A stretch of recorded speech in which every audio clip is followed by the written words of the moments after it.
প্রেসিডেন্টের সেই শালা যার নাম হলো বাবুল, সে তার সাথে কন্ট্রাক্ট ডিল করতে এসেছে। তার নাকি একটা ফ্যাক্টরি হবে যেই জায়গায়, সেই জায়গাটা হলো তার, সেখানে তার 100 একর কিনতে চায়। কারণটা হলো তার মেয়ে। ছোটবেলা থেকেই তার মেয়ে শ্যালু এই জায়গাটাকে ভালোবাসে। তাকে ধমকি দেওয়া হলো সে তাদের দুজনকে ডাইরেক্ট অপমান করে এখান থেকে চলে যায়। আমরা বুঝতেই পারছি শ্যালু আসলে তার বাবাকে যেমনটা মনে করে, তার বাবা আসলে সেমনটা নয়। আসলে ছোট থেকেই শ্যালু তার বাবার সাথে যেরকমটা সময় কাটাতে চেয়েছিল, তার বাবা কখনো সেই সময়টা হয়ে ওঠে।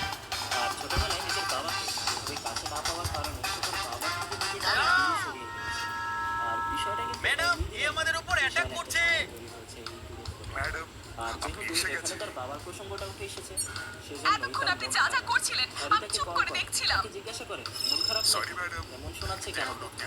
তবে সে তাকে জানায় না, কারণ নাকি কাজের একটু চাপ বেশি। এই বলে ফোন রেখে দেয়।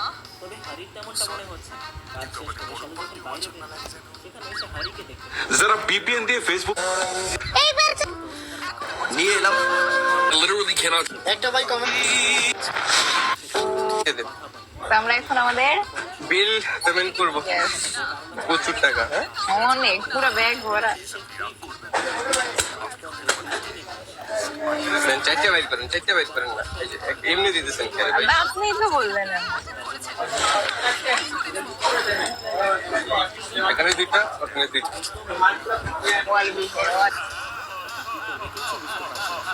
তবে হারি একটা বুদ্ধি করে, সেখানে থাকা